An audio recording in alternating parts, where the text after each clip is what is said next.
Hello guys, welcome you all. My name is Lamia Naseem और चलिए ये स्टार्ट करते हैं आज के इस वीडियो लेक्चर को। आप में से काफी सारे स्टूडेंट की मेरे पास क्वेरी आ रही थी कि लास्ट के 4 मंथ गेट 2021 में बचे हैं, कुछ ऐसी रिवीजन स्ट्रेटेजी बताइए जिससे हमारे जो प्रीवियस सब्जेक्ट हैं जो ऑलरेडी हम लोग पढ़ चुके हैं उसका प्रॉपर रिवीजन हो जाए, इसके साथ साथ जो बचे हुए सब्जेक्ट हैं उसको हम लोग अच्छे से कंप्लीट कर सकें। तो आज के इस वीडियो लेक्चर में हम लोग इसी टॉपिक के ऊपर बात करेंगे कि कुल मिला के जो आपके पास 4 मंथ अब बचे हुए हैं इसका आप इफेक्टिव यूटिलाइजेशन कैसे कर सकते हो। ओके, चलिए स्टार्ट करते हैं इस वीडियो लेक्चर को। यहाँ पर मैंने स्टूडेंट को दो कैटेगरी में डिवाइड करा है। पहली कैटेगरी है फ्रेशर की कैटेगरी और दूसरी कैटेगरी है जो ऑलरेडी प्रिपेयर कर रहे हैं। इसका मतलब क्या है, पहले आप समझ लो कि आप कौन सी कैटेगरी में लाई कर रहे हो।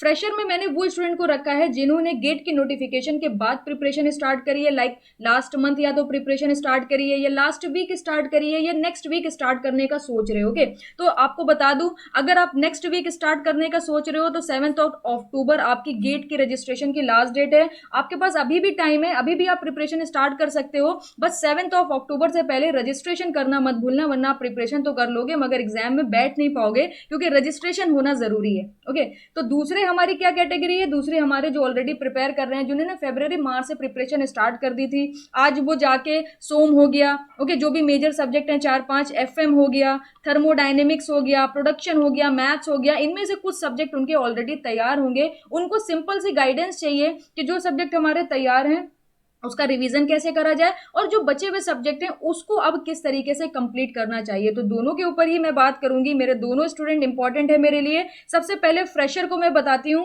कि अगर आप एकदम फ्रेश स्टार्ट कर रहे हो, आपका कोई भी सब्जेक्ट अभी कंप्लीट नहीं है, तो आपको क्या करना चाहिए। ओके, उसे ध्यान से देखिएगा। अगर आप एकदम फ्रेश स्टार्ट कर रहे हो तो आपके दिमाग में रैंक नहीं आनी चाहिए, आपके दिमाग में ये नहीं आना चाहिए कि मैं पीएसयू ज्वाइन कर लूंगा गेट 2021 को क्लियर करके, आपके दिमाग में ये नहीं आना चाहिए कि मुझे बहुत कोई अच्छी आईआईटी मिल जाएगी। ओके, ये सारी बातें आपको अपने दिमाग से निकालनी होगी क्योंकि इतना टाइम नहीं बचा है कि आप 4 महीने में प्रिपरेशन करके आईआईटी ज्वाइन कर लो या आप कोई पीएसयू ज्वाइन कर लो। ओके, तो ध्यान दीजिएगा, अगर आप फ्रेश स्टार्ट कर रहे हो तो ये आपके लिए बहुत ही अच्छी लर्निंग हो सकती है। जैसे कि एक छोटा सा एग्जांपल मैं आपको देती हूँ। अगर आपको इंडियन क्रिकेट टीम में खेलना है, ओके, इंडियन टीम में खेलना है तो उससे पहले आपको बहुत सारे मैचेस पहले खेलने पड़ते हैं। अंडर 17 आप खेलते हो, अंडर 19 आप खेलते हो, तो वो जो प्रिपरेशन होती है ना 17 और 19, उसके बाद ही आप एक बड़े मैच के लिए प्रिपेयर होते हो। सेम एज अगर आप फ्रेशर हो तो ये 4 मंथ समझ लीजिए आपके लिए वरदान है, ये 4 मंथ आपके लिए वरदान है। यहाँ पर आप जितने भी मेजर सब्जेक्ट हैं, लाइक स्ट्रेंथ ऑफ मटेरियल हो गया, लाइक फ्लूइड मैकेनिक्स हो गया, लाइक थर्मोडाइनेमिक्स हो गया, लाइक इंजीनियरिंग मैथमेटिक्स हो गया, लाइक थ्योरी ऑफ मशीन हो गया, लाइक प्रोडक्शन हो गया, इसमें से कुछ सब्जेक्ट 3 से 4 सब्जेक्ट या 4 से 5 सब्जेक्ट जैसी आपकी कैपेबिलिटी हो, इसमें से आप ये सब्जेक्ट को अच्छे से कंप्लीट कर सकते हो और एक बहुत ही अच्छा एक्सपीरियंस गेन कर सकते हो गेट 2021 की प्रिपरेशन करके। कैसे? आप सोचोगे कि अभी तो टाइम बचा नहीं, अब तो बेकार है करना प्रिपरेशन, चलो छोड़ते हैं 2022 की प्रिपरेशन करेंगे, 2021 का एग्जाम हो जाने देते हैं। मगर नहीं, आपको अगर 2022 की प्रिपरेशन करनी है तो आपको 2021 में सीरियस होना पड़ेगा। क्यों सीरियस होना पड़ेगा उस बात को समझिए, क्योंकि ये 2021 आपको बहुत सारी चीजें सिखा के जाने वाला है। पहली बात तो आपके 4 से 5 मेजर सब्जेक्ट को बहुत अच्छे से डिटेल में कंप्लीट करा देगा। कैसे कंप्लीट करा देगा? क्योंकि आपके माइंड में एक टाइमलाइन होने वाली है, आपके माइंड में एक टाइमलाइन होने वाली है फरवरी की, कि फरवरी में हमारा एग्जाम है। इस एग्जाम की टाइमलाइन से पहले हमें ये 4 से 5 सब्जेक्ट कंप्लीट करने हैं। आपको सिलेबस कंप्लीट पे ध्यान नहीं देना है कि हमें पूरा सिलेबस कंप्लीट करना है। 4 महीने में कोई भी अगर फ्रेश स्टार्ट कर रहे हो, कुछ भी नहीं आता है, तो 4 महीने में आप सिलेबस कंप्लीट नहीं कर पाओगे। सिर्फ और सिर्फ हाईली वेटेड सब्जेक्ट कंप्लीट कर सकते हो। मैं झूठ नहीं बोलूंगी कि आप रैंक 1 लेके आ जाओगे 4 महीने में, नहीं ला सकते, अच्छा स्कोर नहीं कर सकते, मगर एक बहुत ही बेहतर एक्सपीरियंस को गेन कर सकते हो। एक बहुत ही अच्छा इफेक्टिव आप एक लर्निंग ले सकते हो अपनी लाइफ में, ताकि आप गेट 2022 की जब प्रिपरेशन करो तो उसमें प्रॉब्लम ना हो। अगर आपने यहाँ पर 4 से 5 सब्जेक्ट भी अच्छे से प्रिपेयर कर लिए तो आप गेट का कट ऑफ तो क्लियर कर लोगे और वो इनफ होगा आपके कॉन्फिडेंस को बिल्ड करने के लिए और 2022 में बहुत ही अच्छा परफॉर्म करने के लिए। ओके, तो ये 4 महीने में आपको क्या करना चाहिए, आपको जो भी हाईली वेटेड सब्जेक्ट हैं उसको अच्छे से देखना चाहिए। हाईली वेटेड सब्जेक्ट का मतलब क्या है? जिसके मार्क्स ज्यादा है गेट में। जैसे मैथमेटिक्स का मार्क्स 13 मार्क्स है, ओके, तो मैथमेटिक्स आपको प्रिपेयर कर लेनी चाहिए। एप्टीट्यूड 15 मार्क्स की आती है, तो 15 + 13 तो ये 28 मार्क्स आपके ऐसे ही हो जाते हैं। उसके बाद सोम की बात करूं तो 7 से 8 मार्क्स की आपको मिल जाती है। एफएम की बात करूं तो 7 से 8 मार्क्स की आपको मिल जाती है। तो यहां पर अगर आपने 4-5 सब्जेक्ट भी अच्छे से कंप्लीट कर लिए तो आप कट ऑफ को ईजिली क्लियर कर ले जाओगे और that's more than enough for GATE 2022 preparation. ये जो आपका जो 4 महीने की जो लर्निंग होगी ना, यहाँ पर आप अपनी कैपेबिलिटी को पहचान पाओगे, अपनी गलतियों को ऑब्जर्व कर पाओगे, कुछ टेस्ट आप परफॉर्म करोगे, यहाँ पर कुछ टेस्ट सीरीज के टेस्ट आप अटेम्प्ट करोगे, उसमें आपकी गलतियां आपको पता चलेंगी। जब गेट 2021 का आप प्रिपरेशन करके गेट का एग्जाम दोगे तो आपको एक इन्वायरमेंट पता चलेगा, आप एक स्ट्रेस लेवल को फील कर पाओगे, उस स्ट्रेस को आप देखोगे कि भाई ये इस तरीके का स्ट्रेस लास्ट टाइम पे आता है। तो यही जो एक्सपीरियंस है ये आपको 2022 में बहुत ज्यादा हेल्प करने वाला है। तो यहां पर फ्रेशर को क्या करना है, 4 से 5 जो मेजर सब्जेक्ट है, मेजर सब्जेक्ट मैंने यहाँ पर आपके लिख दिए हैं, टोम production, engineering mathematics, thermodynamics, fluid mechanics, strength of material, aptitude. Okay, aptitude यहाँ पर 4 से 5 सब्जेक्ट आप उठा लो जिसमें आप कंफर्टेबल हो, जो आप अच्छे से प्रिपेयर कर पाओ, जिसमें आपका मन लगे, यहाँ से वो सब्जेक्ट को कंप्लीट करो। डे एंड नाइट अच्छे से प्रिपरेशन करो। लास्ट के 4 मंथ में ये बात मुझसे मत पूछेगा कि कितने घंटा पढ़े, जितने भी घंटे पढ़ सकते हो पढ़ो। सिर्फ 4 महीने की तो बात है ना, सिर्फ 4 महीने की तो बात है, पूरे साल की बात होती है तो मैं आपको बताती हूँ कि भाई 8 घंटे पढ़ना है या 10 घंटे पढ़ना है। यहाँ तो आप जितना टाइम निकाल सको उतना आपके लिए बेहतर है। आप जितना टाइम अपने 24 घंटे में एक एक दिन का जितना भी टाइम आप गेट 2021 को दे दोगे, रिजल्ट में उतनी ज्यादा इंप्रूवमेंट होने लगेगी और आपको एक बहुत ही बेहतर एक तरीका पता चल जाएगा कि किस तरीके से प्रिपरेशन करनी है। ओके, तो यहाँ पर आप ध्यान रखिए, ये एक बहुत ही लंबी रेस है, बहुत इंपॉर्टेंट रेस है। यहाँ पर अगर आपको दौड़ना है तो आपको 2021 में दौड़ना चाहिए, यहां से आपको एक्सपीरियंस गेन करना चाहिए। देन उसके बाद आपको 2022 के लिए अच्छी प्रिपरेशन करनी चाहिए। यहां पर आपको फिर कोई गाइडेंस की जरूरत नहीं होगी क्योंकि 2021 का एक्सपीरियंस मोर देन इनफ होगा आपको 2022 में बहुत सारी चीजों को इंप्रूव करने के लिए। ओके, तो फ्रेशर को समझ आ गया होगा क्या करना है। बाकी पेपर कैसा होगा, मैं अच्छा कर पाऊंगा कि नहीं कर पाऊंगा, ये सारी फ्यूचरिस्टिक बातें हैं, इसको आपको नहीं सोचना है। जो आप कर सकते हो बस उस पर ध्यान दीजिए, जो आपके हाथ में आप वही तो कर पाओगे ना, जो आपके हाथ में नहीं है उसके ऊपर सोच के समय क्यों बर्बाद करना, उसके ऊपर ध्यान मत दीजिए। जो आप कर सकते हो उसे 100% दीजिए ताकि आपको अपने अंदर से जब at the end of the examination आपको गिल्ट ना रहे कि मैं ऐसा कर सकता था बट मैंने करा नहीं, या मैं ऐसा कर सकती थी बट मैंने करा नहीं। आपके माइंड में ये होना चाहिए कि भाई जितना मैं कर सकती थी या कर सकता था मैंने उतना कर लिया। एट द एंड जो रिजल्ट आ रहा है वो फ्यूचरिस्टिक बात है, वो बाद में देखेंगे। पहले जो आप कर सकते हो वो तो करो। पहले आपके पास 4 मंथ है तो ये 4 मंथ का तो आप इफेक्टिव यूटिलाइजेशन करो ना, बाद में देखेंगे कि क्या आता है गेट 2021 का रिजल्ट, क्या आप 2022 के लिए प्रिपरेशन करते हो। और जब आप 4 महीने कोई भी बहुत अच्छी चीज कंटिन्यूअसली करते हो तो फिर आपके सोच में, आपके थॉट प्रोसेस में भी बहुत सारे चेंजेस आते हैं और बहुत इंप्रूव हो जाता है आपका माइंड। जब यहाँ पर आपको सोम आ जाएगी, आपको एफएम आ जाएगी, आपको थर्मोडाइनमिक्स आ जाएगी, ये कोर सब्जेक्ट जब आप पढ़ लोगे तो आपका इंटरेस्ट ऑलरेडी बिल्ड हो चुका होगा, आपको ये सब्जेक्ट्स में नॉलेज होगी, आप गेट का कट ऑफ क्लियर कर चुके होगे, तो वो एक बहुत बड़ा मोटिवेशन होगा 2022 में जो आपको बहुत ज्यादा हेल्प करने वाला है। ओके, तो फ्रेशर के लिए आपको बात समझ आ गई होगी। आपको इसी तरीके से यही अप्रोच रख के आगे चलना है। अगर आप बहुत ज्यादा फ्यूचरिस्टिक बातें करोगे, बहुत ज्यादा गोल लेके चलोगे, बहुत ज्यादा ड्रीम सजा लोगे कि 4 महीने में ऐसा हो जाएगा, वैसा हो जाएगा, रैंक 10 आ जाएगी, पीएसयू मिल जाएगा, ओएनजीसी ज्वाइन कर लेंगे, तो इन सारी चीजों से बाहर निकल आओ। मैं आपकी आंखें खोलने की कोशिश कर रही हूँ। ओके, अब चलते हैं वो स्टूडेंट के ऊपर जो बहुत महीनों से प्रिपरेशन कर रहे हैं। ओके, बहुत महीनों से प्रिपरेशन कर रहे हैं, उनके ऊपर चलते हैं। बट उससे पहले ये आप मैकेनिकल का सिलेबस देख लीजिए अगर आपको नहीं पता है। ये पूरा कंप्लीट मैकेनिकल का सिलेबस है, maths, apti, SOM, mechanics, fluid, turbo, thermodynamics, production, material science, theory of machine, heat transfer, IMOR and machine design. अब यहाँ पर जो फ्रेशर हैं इस टॉपिक पे ध्यान दे सकते हैं, इस टॉपिक पर ध्यान दे सकते हैं। और ये दोनों जो टॉपिक हैं ये आपके प्रैक्टिस बेस्ड हैं। ओके, इसको डेली बेसिस पर ट्राई करा करिए। इसके लिए पूरा महीना फिक्स मत करिए कि पूरा महीना मैथ्स पढ़ेंगे, पूरा महीना एप्टीट्यूड पढ़ेंगे, नहीं। इसको क्या करना है, 30 मिनट्स 60 मिनट्स पर डे के हिसाब से इसकी प्रैक्टिस करनी है। तो 4 महीने में ये 2 सब्जेक्ट आपके कंप्लीट हो जाएंगे।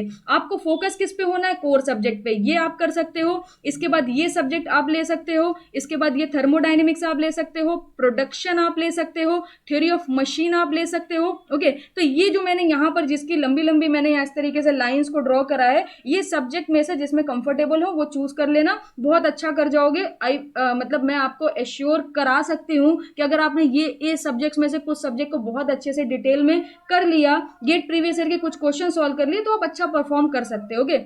अब बहुत सारे स्टूडेंट ऐसा भी कर रहे हैं, वो थ्योरी वगैरह नहीं पढ़ रहे हैं, उनको कॉन्सेप्ट में कोई इंटरेस्ट ही नहीं है, वो डायरेक्ट गेट प्रीवियस ईयर लेके बैठ गए हैं, गेट प्रीवियस ईयर के क्वेश्चन सॉल्व कर रहे हैं। मत करो, रटना पड़ेगा, और रटने से गेट में कुछ नहीं होने वाला। अगर आपके कॉन्सेप्ट ही नहीं बिल्ड हैं, अगर आपके कॉन्सेप्ट ही नहीं बिल्ड हैं, तो फिर क्वेश्चन कैसे करोगे? फिर तो आपको रटना पड़ेगा ना। आप पहले क्वेश्चन देखते हो, फिर क्वेश्चन नहीं आ रहा होता है, फिर आप सॉल्यूशन देख लेते हो तो आपको क्वेश्चन आ जाता है, तो आपको ऐसा लगता है कि क्वेश्चन आ गया। नहीं, बिना देखे अगर आप क्वेश्चन का आंसर फाइंड आउट कर पा रहे हो, इट मीन्स आपके कॉन्सेप्ट क्लियर हैं। और अगर आपको पीछे जाके सॉल्यूशन देखना पड़ रहा है, इट मीन्स वो आपका सीधा एकदम क्लियर इंडिकेशन है कि आप जाके फिर से टॉपिक को पढ़ो, ये सवाल आपसे नहीं हो रहा है, इट मीन्स कहीं ना कहीं कॉन्सेप्ट क्लैरिफिकेशन में प्रॉब्लम है। ओके, आगे चलते हैं और अब डिस्कस करते हैं जो ऑलरेडी प्रिपेयर कर रहे हैं।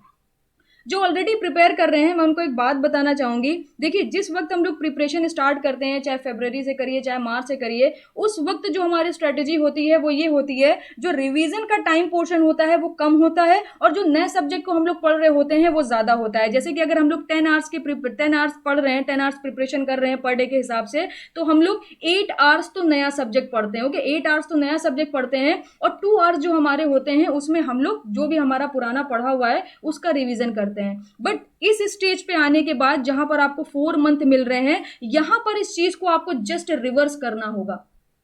अगर आप यहां पर ये सोचोगे कि बस जल्दी से जल्दी किसी भी तरह पूरा कंप्लीट कोर्स कंप्लीट हो जाए, पूरे सारे के सारे सब्जेक्ट कंप्लीट कर लें, तो प्रॉब्लम क्या होगी? जिस पे आप इतने महीनों से मेहनत करते आ रहे हो, जो इंपॉर्टेंट सब्जेक्ट 4 से 5 ऐसे हैं जिसे आप पहले कवर कर चुके हो, उस पे आपकी अच्छी कमांड नहीं हो पाएगी। जब आप गेट के एग्जाम में बैठोगे तो वहां पर वही क्वेश्चन नहीं बन रहे होंगे जो आपने सबसे स्टार्टिंग में स्टार्ट करे होंगे, जो आपने फरवरी मार्च में पढ़ने स्टार्ट करे होंगे, वो सवाल आपसे नहीं बन रहे होंगे। उसका रीजन ये है क्योंकि जो आपकी स्ट्रेंथ थी, ओके, जो आपकी स्ट्रेंथ थी उस पे आपने अच्छी कमांड नहीं बनाई, जो आपकी वीकनेस थी आप उसी पे ही काम करते रह गए। तो स्ट्रेंथ को और इंप्रूव करना है, क्योंकि यही स्ट्रेंथ आपको क्या करेगी? आपको गेट में अच्छे मार्क्स दिलाने वाली है। और जो आपकी वीकनेस है उस पे आपको धीमे धीमे काम करना है। अगर आपके पास 9-10 महीने होते तो मैं बोलती कि जो आपके पास जो ये स्ट्रेंथ है उसको आप इंप्रूव करने के लिए 2 आवर्स पर डे के हिसाब से देते रहो, और बाकी जो आपकी वीकनेस है उस पे आप 8-8 घंटा 10-10 घंटा आराम से मेहनत करो। बट अभी क्या है, अभी सिचुएशन एकदम अलग है। यहाँ पर आपके पास 4 मंथ बचे हुए हैं। यहाँ पर आपको क्या करना है, जितना भी टाइम आप प्रिपरेशन कर रहे हो, यहाँ पर आपको 50-50% टाइम को डिवाइड कर लेना चाहिए। 50-50% डिवाइड करिए। जो आप ऑलरेडी पढ़ चुके हो वो आपके हाथ से स्लिप नहीं होना चाहिए। बहुत सारे ऐसे सब्जेक्ट होंगे जो आपने 2 महीने पहले पढ़े होंगे, जस्ट लाइक अगर मैं फ्लूइड मैकेनिक्स की बात करूं, अगर आपने 2 महीने पहले बहुत अच्छे से फ्लूइड मैकेनिक्स पढ़ी है, तो जो 2 महीने पहले आपकी फ्लूइड मैकेनिक्स पे कमांड होगी, और अगर आपने 2 महीने से उस सब्जेक्ट को टच नहीं करा है, तो 110% वो कमांड आपकी आधी हो चुकी होगी, जस्ट बिकॉज आपने उस सब्जेक्ट को कंटिन्यूअसली रिवीजन में नहीं रखा। ओके, तो रिवीजन जो है वो आपका रिपीटेडली होना चाहिए। रिवीजन में सारे सब्जेक्ट कंटिन्यूअसली बने होने चाहिए। तो उसके लिए क्या करना है वो उस बारे में मैं बात करूंगी। अभी आपको क्या करना है, जो सब्जेक्ट आप कंप्लीट कर चुके हो उसको 50% देना है, जो आपके कंप्लीटेड सब्जेक्ट हैं उसको 50% देना है, और जो आपके बचे हुए सब्जेक्ट हैं, ओके, जो आपके लेफ्ट सब्जेक्ट हैं उसको आपको 50% देना है। तो अभी आपको क्या करना है, अभी आपको ये वाली स्ट्रेटेजी फॉलो नहीं करनी है। अभी आपको ये वाली स्ट्रेटेजी फॉलो करनी है कि 50% जो भाई हम लोग पढ़ चुके हैं, जो भी हमारे 4 से 5 सब्जेक्ट कंप्लीटेड हैं, उसको हम लोग अच्छे से रिवाइज करेंगे। अब रिवीजन स्ट्रेटेजी के ऊपर मैं आगे बात करूंगी। और जो 50% हमारा टाइम है उसमें जो हमारे बचे हुए सब्जेक्ट हैं, लाइक आईसी इंजन बच जाता है, ओके, आईसी इंजन हमारे पास बच जाता है, हमारे पास आरएसी बच जाता है। ये छोटे छोटे सब्जेक्ट हैं, इसमें ज्यादा टाइम नहीं लगेगा। वन वीक में भी अगर आप धीमे धीमे भी करोगे तो 1 वीक इनफ है इसके लिए, 1 वीक इनफ है इसके लिए। ओके, इसी तरीके से इसमें और भी आपके छोटे छोटे सब्जेक्ट्स होंगे जो अभी आप कंप्लीट नहीं कर पाओगे। तो अपने टाइम में जो 50% टाइम आपको आपने यहाँ पर जो अलॉट किया है, इसी में ही आपको ये बचे हुए सब्जेक्ट कंप्लीट करने हैं। और जो आपके मेजर सब्जेक्ट हैं, सोम हो गया, वही चीज़ है, यहाँ पर लिखने से कोई फायदा नहीं है। ओके, यहाँ पर मैंने ऑलरेडी लिख रखा है, यहाँ पर सोम हो गया, एफएम हो गया, थर्मोडाइनमिक्स हो गया, ये सारे के सारे सब्जेक्ट आप रिविजन में लेके आओ। अगर कंप्लीट नहीं है तो अक्टूबर एंड तक इसको कंप्लीट करने की कोशिश करो। अगर इसमें से कुछ पार्ट बच गया है जो अभी आप कंप्लीट नहीं कर पाए हो, अक्टूबर एंड तक इसको कंप्लीट करने की कोशिश करिए हर हाल में। ओके। तो नए सब्जेक्ट पे थोड़ा कम ध्यान देना है, जो पुराने सब्जेक्ट हैं, जो अभी हम लोग प्रिपेयर कर चुके हैं, जिसका हमें सिर्फ और सिर्फ रिवीजन करना है, सिर्फ और सिर्फ क्वेश्चन सॉल्व करके उस पर एक अच्छी कमांड लेके आना है, उस पर अब आपको ज्यादा फोकस करना है, इस पर कम फोकस करना है। जैसे ही आपके 2 मंथ्स गुजर जाएंगे, जैसे ही आपके 2 मंथ्स गुजर जाएंगे, फिर कितने महीने बचे, फिर सिर्फ और सिर्फ 2 महीने बचे। अब ये 2 महीने में आपको इसको फिर से चेंज करना पड़ेगा। इसको अब आप क्या करोगे, 80% टाइम आप रिवीजन करोगे। ओके, 80% टाइम आप रिवीजन करोगे और जो बचा हुआ 20% टाइम है उसमें आप नया सब्जेक्ट पढ़ोगे। और जैसे ही यहां पर ये 2 महीने में 1 मंथ आपका गुजर जाएगा, उसके बाद आपको कुछ भी नया नहीं पढ़ना है। जो लास्ट का 1 मंथ आपको बचा हुआ है, बस जितना आपने पढ़ लिया है बस उसी को ही रिवाइज करते रहिए, उसी से ही test series related test series देते रहिए, उसी के ही GATE previous year question solve करते रहिए, और जो भी आपको नए क्वेश्चन मिलते हैं आप सॉल्व कर सकते हो। तो आपको समझ आ गया होगा ये 4 मंथ को हमें किस तरीके से डिवाइड करना है। 50-50% फर्स्ट 2 मंथ का, 50% रिवीजन में, 50% नए सब्जेक्ट में। जैसे ही 2 महीने गुजर जाएंगे, फिर 2 महीना बचा, वो 2 महीने में क्या करना है, 80% रिवीजन करना है और 20% आपको नया सब्जेक्ट पढ़ना है। उसमें से भी जैसे 1 मंथ आपका गुजर जाएगा तो बचा 1 मंथ, उसमें आपको कुछ भी नया नहीं पढ़ना है। जनवरी में आपको कुछ भी नया नहीं पढ़ना है, क्योंकि जनवरी में बहुत सारी चीजें आ जाएंगी। आपका रिवीजन आ जाएगा, आपके मॉक टेस्ट आ जाएंगे, आपकी टेस्ट सीरीज में जो फुल लेंथ टेस्ट हैं वो भी आपको सॉल्व करना होगा। तो यहां पर कुछ भी नया पढ़ने की गुंजाइश नहीं बनती है। अगर आप नया पढ़ोगे भी तो पुराना भूल जाओगे, या नया पढ़ोगे तो इतना डिटेल में नहीं पढ़ पाओगे कि गेट में आए हुए क्वेश्चन को आप सॉल्व कर सकोगे। अब यहां पर ध्यान देते हैं कि रिवीजन कैसे करना है। टाइम तो आपने यहां पर अलॉट कर दिया, आपको टाइम का डिस्ट्रीब्यूशन समझ आ गया कि टाइम को किस तरीके से डिस्ट्रीब्यूट करेंगे। अब बात करते हैं कि रिवीजन किस तरीके से स्टार्ट करना है। देखिए, रिवीजन का मतलब ये नहीं होता है कि आप थ्योरी को बार बार रटते रहो रटते रहो रटते रहो। एक बार आपने थ्योरी पढ़ ली, उससे रिलेटेड जो भी इंपॉर्टेंट पॉइंट्स थे उसे मार्क कर लिया, या उस बहुत सारे स्टूडेंट ने शॉर्ट नोट्स बनाए होंगे, आपने शॉर्ट नोट्स बना लिए, तो उसके बाद आपको करना क्या है, आपने क्या करा, जितनी भी थ्योरी पार्ट है उस थ्योरी पार्ट को आपने एक बार रिवाइज करा। ओके, जितनी भी थ्योरी पार्ट है उसको आपने एक बार रिवाइज करा। अब देखिए, थ्योरी पार्ट को रिवीजन करने में आपको अब ज्यादा समय नहीं लगेगा। अगर आप एक सब्जेक्ट लेके बैठते हो और सिर्फ थ्योरी पार्ट रिवाइज करते हो और आप बहुत स्लो भी हो, तो भी एक दिन में एक सब्जेक्ट की पूरी थ्योरी रिवाइज करी जा सकती है, क्योंकि आपने जिस समय सब्जेक्ट पढ़ा था कॉन्सेप्ट तो क्लियर हो गए थे ना, कॉन्सेप्ट क्लियर हो गए थे। बस अब आप क्या कर रहे हो, सारी चीजों को वापस से रिकॉल कर रहे हो। तो रिकॉल करने के लिए एक दिन मोर देन इनफ है। उसके बाद आपको क्या करना है, आपको टेस्ट सीरीज पे जाना है। टेस्ट सीरीज बहुत ज्यादा इंपॉर्टेंट रोल प्ले करती है यहां पर, क्योंकि आपने सब्जेक्ट पढ़ लिया। अब आपको ये कौन बताएगा कि कौन सा टॉपिक आपका वीक है, कौन सा टॉपिक स्ट्रांग है, किस टॉपिक पे अब आपको ज्यादा मेहनत नहीं करनी है, किस टॉपिक पे अब आपको ज्यादा मेहनत करने की जरूरत है। अगर आपको पर्टिकुलर सब्जेक्ट में यही नहीं पता है कि कौन सा हमारा वीक पोर्शन है, कौन सा हमारा स्ट्रॉन्ग पोर्शन है। देखिए, कोई भी सब्जेक्ट वीक नहीं होता है, सब्जेक्ट के टॉपिक्स वीक होते हैं। अगर आप कहोगे ना कि मैं थर्मोडाइनमिक्स में वीक हूं, इट मीन्स आप थर्मोडाइनमिक्स में वीक नहीं हो, थर्मोडाइनमिक्स के कुछ टॉपिक ऐसे हैं जिसमें आप वीक हो। अगर आप कहते हो आप मैथ्स में वीक हो, तो जरूरी नहीं है कि आप पूरी कंप्लीट मैथ्स में वीक हो सकता है आप लीनियर अलजेब्रा अच्छे से कर लेते हो, कैलकुलस में वीक हो क्योंकि कैलकुलस में आपने प्रैक्टिस नहीं करी है। तो ये जो कौन सा टॉपिक आपका वीक है, कौन सा टॉपिक आपका स्ट्रांग है, ये आपको टेस्ट सीरीज बताएगी। और जो गेट का एग्जाम होता है ये आपका न्यूमेरिकल ओरिएंटेड एग्जाम है। यहां पर थ्योरी पार्ट कम यूज होता है और आपको न्यूमेरिकल में प्रैक्टिस ज्यादा होनी चाहिए। तो रिवीजन के लिए आप क्या करोगे, थ्योरी तो बस आपने एक सरसरी तौर से देख ली, सारे के सारे फॉर्मुलाज रिकॉल कर लिए, जो भी इंपॉर्टेंट की पॉइंट्स थे वो सारे रिकॉल कर लिए। उसके बाद आपको सिर्फ और सिर्फ न्यूमेरिकल्स पे ध्यान देना है। डेली बेसिस पर न्यूमेरिकल लगाना स्टार्ट कर दिए, 40 न्यूमेरिकल 50 न्यूमेरिकल डेली बेसिस पर सॉल्व करिए। और अक्टूबर चल रहा है, अक्टूबर में आप अपनी टेस्ट सीरीज को स्टार्ट कर दो।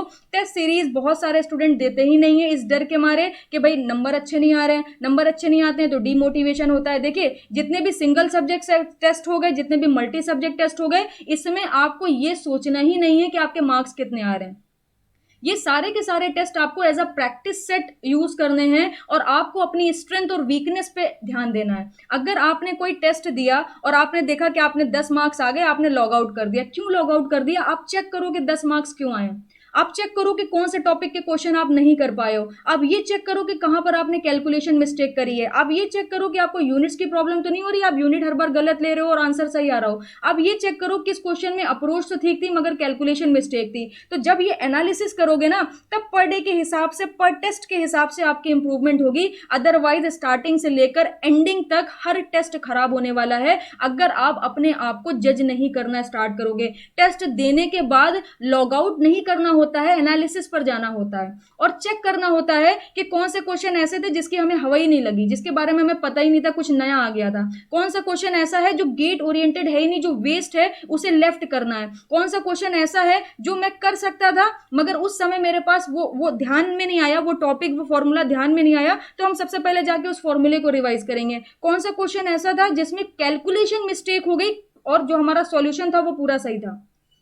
तो जब आप इस तरीके से अपने आप को जज करना स्टार्ट करोगे ना, तब आप रेगुलर बेसिस पे आफ्टर 4 मंथ इतनी अच्छी इंप्रूवमेंट आ चुकी होगी कि आप एरर रिड्यूस कर चुके होगे, आप साइंटिफिक कैलकुलेटर में इंप्रूव हो चुके होगे। क्योंकि अभी तक जो भी हम लोग कैलकुलेटर यूज करते हैं वो ये कैलकुलेटर यूज करते हैं। क्या ये आपको गेट में मिलेगा? नहीं मिलेगा। आपको कौन सा कैलकुलेटर मिलेगा? वर्चुअल कैलकुलेटर मिलेगा। तो 3 घंटे में क्या वर्चुअल कैलकुलेटर चलाना सीखोगे या क्वेश्चन को सॉल्व करोगे या फिर कुछ और करोगे? तो आपको यहां पर साइंटिफिक कैलकुलेटर, जो आपको वर्चुअल कैलकुलेटर मिलेगा, उसकी भी तो प्रैक्टिस करनी है ना। तो ये जो टेस्ट सीरीज का पार्ट है ना, ये आपका रिवीजन भी कराएगा, आपको आपकी स्ट्रेंथ वीकनेस के बारे में भी बताएगा, आपको डेली बेसिस पर साइंटिफिक कैलकुलेटर की प्रैक्टिस भी कराएगा, आपके दिमाग से डर भी निकाल देगा, आपको स्क्रीन फ्रेंडली भी बना देगा, स्विचिंग कैपेबिलिटी आपकी इंप्रूव कर देगा। अच्छा, स्विचिंग कैपेबिलिटी क्या होती है? अभी क्या होता है, जब हम लोग पढ़ते हैं तो सिंगल सब्जेक्ट को पढ़ रहे होते हैं। सोम पढ़ रहे हैं तो सोम से रिलेटेड क्वेश्चन चल रहे हैं, सोम से रिलेटेड थ्योरी चल रही है, सोम से रिलेटेड टेस्ट सीरीज चल रही है। मगर गेट के एग्जाम में अगर आप ऑब्जर्व करोगे तो देयर इज अ जंपिंग। कभी आप टोम में हो, एफएम में आ गए, सोम में चले गए, मैथ्स में आ गए। तो ये जो जंपिंग कैपेबिलिटी है ना, इसको भी इंप्रूव करना होता है। अगर आपको जंपिंग कैपेबिलिटी अच्छी नहीं है तो आप सोम का क्वेश्चन सॉल्व कर रहे हो तो आप सोम में ही फंस जाओगे, फिर जैसे ही एफएम में आओगे तो आपका दिमाग उतना अच्छे से बेहतर तरीके से नहीं चलेगा।